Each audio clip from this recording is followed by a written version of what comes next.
Mesdames et messieurs, bonjour et soyez les bienvenus dans cette nouvelle édition de votre journal de 15 heures dont elles sont les faits saillants. Le chef de l'État est arrivé en Chine pour participer au sommet du forum sur la coopération Chine-Afrique.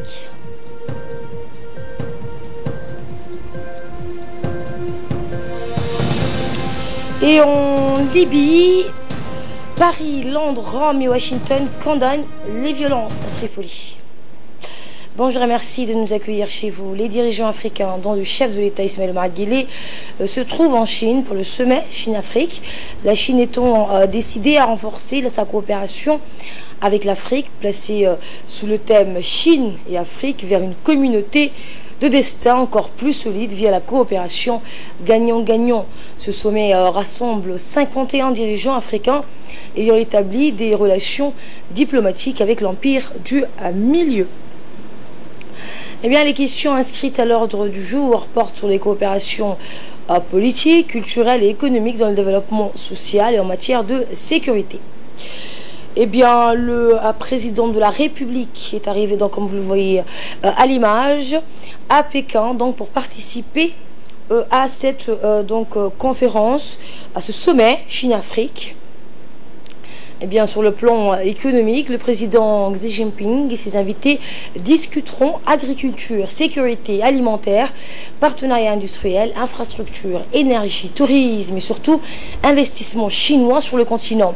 La coopération sino-africaine a fortement évolué ces dernières décennies, alors que la Chine et l'Afrique sont en train de mettre en œuvre les 10 grands projets de renforcement de la coopération entamés depuis le sommet de Johannesburg en 2015, les produits, les technologies, les normes et les services chinois arrivent de plus en plus vite en Afrique.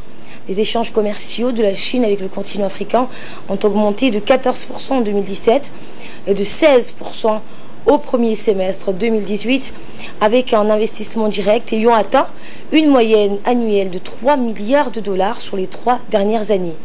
Premier partenaire commercial de l'Afrique, la République populaire de Chine devra toutefois faire face à la concurrence d'autres puissances dont la Russie et les États-Unis qui ne veulent pas céder le terrain et intensifient leurs efforts diplomatiques en Afrique centrale et dans l'est du continent. Au rang des grands projets financés par la Chine en Afrique, l'on cite le chemin de fer kényan à écartement standard Nairobi-Mombasa, 480 km, et le projet ferroviaire électrifié de 756 km reliant l'Éthiopie à Djibouti. Lancé en 2000, ce forum rassemble aujourd'hui 53 pays africains et la Commission de l'Union africaine. Ce sommet sera également une occasion pour le leader chinois de booster leur initiative pour la mise en place de la nouvelle route de la soie. Et avant le sommet s'est déroulée la conférence préparatoire, la 7e conférence ministérielle sur la coopération sino-africaine, avait entamé hier ses travaux à Pékin, à la résidence des hôtes d'État. Conférence à laquelle ont pris part le ministre des Affaires étrangères et de la coopération internationale Mohamed Ali Youssouf, le ministre de l'économie et des finances Ilyas Moussa Dawale, aux côtés de plus de 200 délégations ministérielles africaines.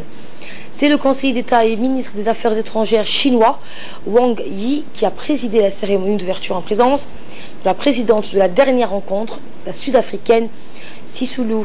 À l'ordre du jour de cette rencontre, notamment la présentation du rapport sur la mise en œuvre du suivi du sommet de Johannesburg, axé, entre autres, sur les mesures économiques et commerciales dans le cadre des 10 programmes de coopération adoptés lors de la dernière rencontre en Afrique du Sud. Le ministre des Affaires étrangères sur les différents dossiers de coopération qui lient l'Afrique à la Chine.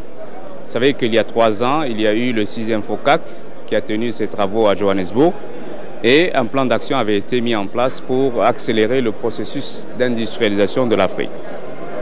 Le secteur industriel et le secteur primaire agricole avaient été au centre des projets que les États africains avaient soumis à la Chine pour financement.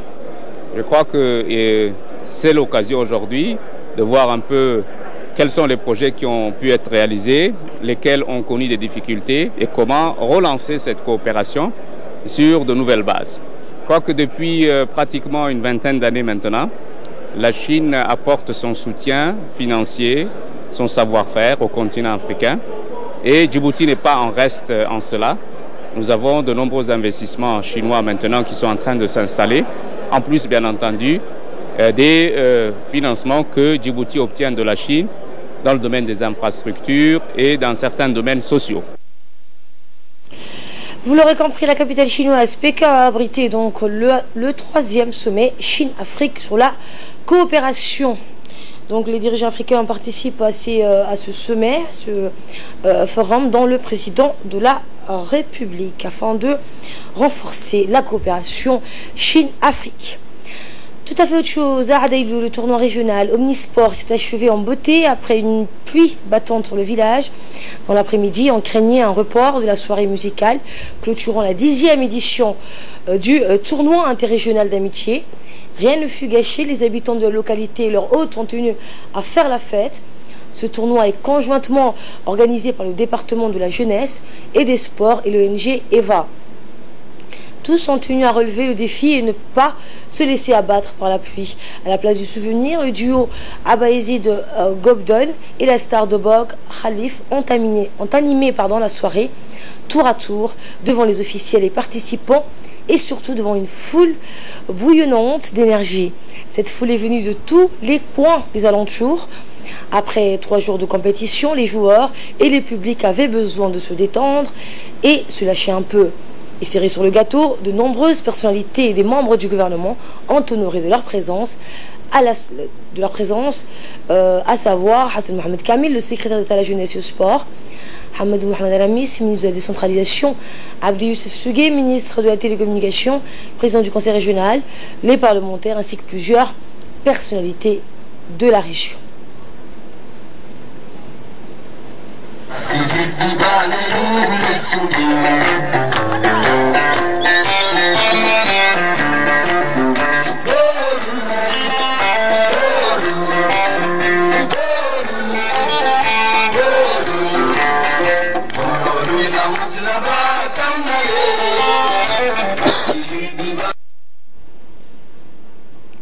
Et la soirée musicale a été suivie par la remise des trophées. Les responsables de l'ONG EVA et ceux du département de la jeunesse et des sports ont fait les choses comme il se doit.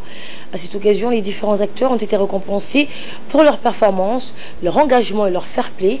Le président de l'ONG EVA, Ahmed Ali, s'est dit très fier, très satisfait de la réussite de l'événement qui, pour la 10e fois, n'a pas manqué au rendez-vous. Il a également mis l'accent sur l'importance que revêt ce tournoi pour la jeunesse djiboutienne, jugeant être... En effet, organiser un tel événement est en soi un défi majeur, mais l'inscrire dans la durée est un autre défi encore plus grand qui témoigne de la maturité d'EVA et de la communauté villageoise de Adaïlou. La présence ce soir du secrétaire d'État à la jeunesse et au sport, M. Hassan Mohamed Kamil. Je tiens à vous féliciter, Monsieur le ministre, pour le travail que vous accomplissez pour la promotion du sport et le rayonnement de son meilleur vivier, sa jeunesse. Permettez-moi, Monsieur le ministre, de vous adresser au nom de l'ONG EVA et de toute la jeunesse ici présente les remerciements le plus sincères pour vos précieux soutiens dans le cadre de l'organisation de cette 10e édition du tournoi interrégional d'amitié.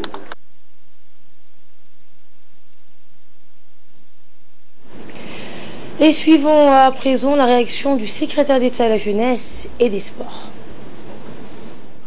C'est un plaisir pour moi de me retrouver ce soir à Adaïlou sur cette place de souvenirs qui réunit encore une fois cette année, et c'est là depuis 20 ans.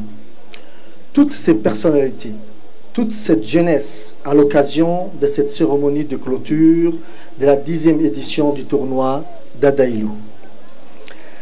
Cette 10e édition est tout un symbole et révélateur de la maturité d'EVA et de son idée géniale née à Adaïlou à l'initiative de sa propre jeunesse. Je rappelle qu'il y a 2 ans, jour pour jour, le tournoi ou le célèbre rendez-vous d'Adailou fut pour moi, alors fraîchement arrivé au gouvernement, une toute première occasion de prendre part à cet événement sportif de cette envergure, et j'en ai gardé un formidable souvenir. Ce soir encore, laissez-moi vous dire, chers amis, combien je suis heureux d'être parmi vous tous ici pour célébrer avec vous dans la joie, dans la fraternité, dans un mythique tournoi, un événement unique en son genre. Aussi, voudrais-je rendre hommage aux dirigeants ainsi qu'à tous les membres de l'ONG EVA pour la réussite de cette 10e édition que nous clôturons en beauté ce soir. Bravo et merci aux dames, aux messieurs, car vous avez assuré encore une fois. Je voudrais également remercier et féliciter l'équipe du secrétariat d'État à la jeunesse et au sport pour son engagement et pour son travail exceptionnel de collaboration qui a dû compter, je pense, pour beaucoup dans la réussite de ce... Et c'est l'heure de retrouver l'appel à la prière. On se retrouve tout de suite après pour parler santé. Les activités des analyses du laboratoire du centre anti-tuberculose Dr Chakib Saad a connu une nette amélioration depuis l'obtention de son label de biosécurité de niveau 3. En effet, depuis quelques années, le laboratoire de référence national a amorcé une transformation structurelle en vue d'un meilleur suivi bactériologique des cas de tuberculose. Eh bien, cette amélioration des conditions techniques et architecturales spécifiques du laboratoire ont permis de multiplier les analyses spécialisées telles que les ponctions pleurales qui sont réalisées quotidiennement pour une dizaine de patients. À noter que ces activités spécialisées renforcent la qualité du diagnostic et de traitement de la tuberculose au même titre que la tuberculose multirésistante. Ainsi, ce laboratoire permet de suivre l'évolution de la résistance aux médicaments anti-tuberculose, mais également de surveiller les agents pathogènes émergents qui représentent un risque sérieux en santé publique. Grâce à ces dispositions du laboratoire, le ministère de la Santé est en mesure de réaliser des cultures mycobactériennes afin de mener les recherches vitales et nécessaires pour mieux comprendre et contrôler le phénomène de résistance aux médicaments. Par ailleurs, cette transformation du laboratoire de référence nationale réaffirme l'engagement du département de la santé dans le renforcement des mesures de contrôle de la tuberculose pour une lutte efficace contre les maladies infectieuses. Eh bien, les techniciens du laboratoire du centre Dr Chakib ont indiqué que ces nouvelles dispositions ont amélioré leur capacité d'action pour satisfaire les demandes de la population en matière de lutte contre la tuberculose. Écoutons les techniciens du laboratoire. Ce service, c'est le service de laboratoire. C'est un laboratoire destiné pour la recherche microscopique et des examens directs de crachat, pour le diagnostic et le dépistage de la tuberculose. Depuis 2012, notre laboratoire est passé du niveau 1 jusqu'à niveau 3, avec l'obtention de nouvelles machines et la formation de nouveaux des techniciens, pour la recherche des résistances au niveau de la tuberculose, pour détecter et dépister le diagnostic de la tuberculose multirésistante, avec l'obtention des machines des jeunes experts, et la culture du milieu liquide et l'antibiogramme. Depuis que la technicité et la qualité du laboratoire a augmenté, divers prélèvements et des échantillons arrivent sur le plan, sur le dépistage de la pleurésie tuberculeuse, mais également sur le biopsie et les prélèvements ganglionnaires pour la recherche des barres. Le laboratoire est aussi, présente aussi un plateau technique, à savoir sur, comment dirais-je, à l'échelle nationale de référence de la tuberculose. Donc le laboratoire est devenu un laboratoire national de référence. Donc des explications d'un des techniciens du laboratoire, Dr Chakib. Et de là, nous passons aux nouvelles du continent et à travers le monde. En Libye, les affrontements entre milices rivales ont repris à la périphérie de la capitale Tripoli. Ils ont fait une quarantaine de morts et une centaine de blessés. Pour en parler, Ali Abdullah est avec nous sur ce plateau. Bonjour Ali. Bonjour Asma. Effectivement, donc depuis la semaine dernière, Tripoli est le théâtre d'affrontements meurtriers entre milices rivales. Une quarantaine de personnes ont été tuées et une centaine d'autres blessées, pour l'essentiel des civils. Une trêve entrée en vigueur vendredi soir n'a pas tenu. Des roquettes ont de nouveau été tirées sur Tripoli, dont certaines ont touché un hôtel du centre-ville et a fait au moins 3 blessés.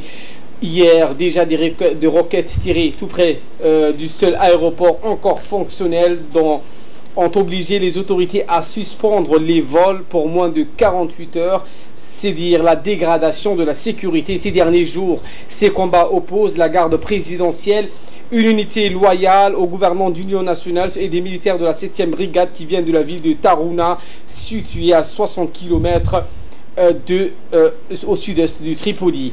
Cette 7e brigade est a été exclue de la ville de Tripoli il y a un peu plus d'un an pour rétablir la sécurité à Asma. Aujourd'hui, elle conteste cette situation et vient de réclamer sa part du gâteau. 2 tentatives d'établir une trêve ont échoué. Cette situation révèle la faiblesse du chef de gouvernement d'union nationale, Faiz al-Sarraj, à contrôler les différents groupes armés. Et en Égypte, avant de se rendre à Pékin pour le sommet Chine-Afrique, le président Abdel Fattah al-Sisi a promulgué une loi réduisant un peu plus la liberté d'expression sur les réseaux sociaux. Effectivement, donc cette loi a été parue hier dans le journal officiel égyptien. Une nouvelle loi promulguée par le président Abdel Fattah al-Sisi et qui réglemente les marges de manœuvre de la presse et des médias. Cette loi va permettre donc de surveiller étroitement les comptes utilisateurs des réseaux sociaux. La loi précise également que le Conseil supérieur de régulation des médias pourra bloquer donc des comptes et des sites. Les internautes consultant des pages interdites encourent amende et peine de prison. Selon cette loi Asma, votée par le Parlement en juillet dernier, toute personne ayant plus de 5000 abonnés en ligne sur un site personnel, un blog ou les réseaux sociaux pourra être surveillée par les autorités égyptiennes. La nouvelle loi prévoit également aussi une peine de prison d'1 an et une amende de 400 et 4800 euros pour toute personne, je cite, qui accède délibérément ou par erreur et sans raison valable à un site, un compte privé ou un système informatique dont l'accès est interdit. S'agissant cette fois de la décision de l'administration Trump de couper l'aide fournie aux Palestiniens, l'Union européenne a jugé regrettable cette décision. Effectivement, donc l'UE a souligné l'importance de la poursuite de ce soutien international à l'UNRWA qui gère des écoles pour des centaines d'enfants dans les territoires palestiniens, mais aussi au Liban, en Jordanie et en Syrie. Ces décisions Asma regrettables des États-Unis de ne plus prendre part à cet effort international et multilatéral laissent un vide considérable. C'est ce qu'a déclaré le porte-parole du service européen pour l'action extérieure. Le porte-parole a également annoncé qu'il discuterait avec les partenaires internationaux sur la façon donc d'assurer une assistance durable, continue et efficace aux Palestiniens. Et en Syrie, Ali, un dépôt de munitions se trouvant dans une base militaire près de Damas a explosé. Des explosions, effectivement, se sont produites dans la nuit d'hier à ce matin à la base militaire syrienne de Mazeh, dans la banlieue ouest de Damas. L'Observatoire syrien des droits de l'homme indique qu'il s'agit probablement d'un tir de missile israélien, tandis que le média étatique évoque un incident technique dans un dépôt d'armes.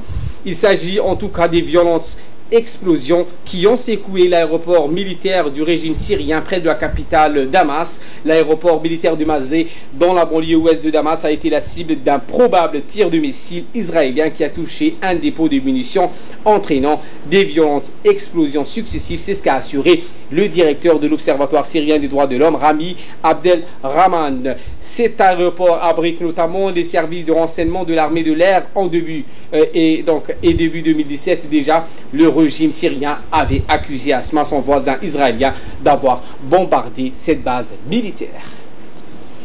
Et en Grande-Bretagne, Theresa May a réaffirmé qu'il n'y aura aucun compromis avec l'UE sur la sortie du Royaume-Uni de l'Union européenne.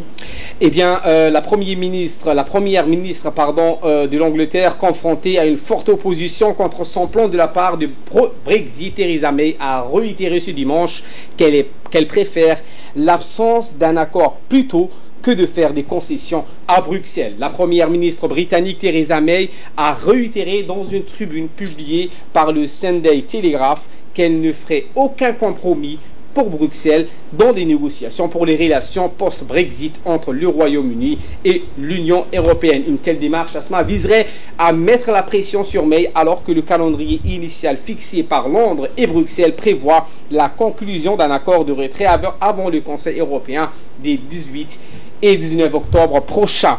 En promettant de trouver cet accord favorable à l'activité économique qui maintiendrait le Royaume-Uni au sein de la zone européenne de libre-échange, mais c'est attirer les foudres de ceux qui redoutent un Brexit allégé qui ne romprait pas suffisamment les liens avec Bruxelles. Merci Ali Abdillahi pour ces précisions. Merci également à vous de nous avoir suivis. Je vous retrouve ce soir à 22 h pour un nouveau journal.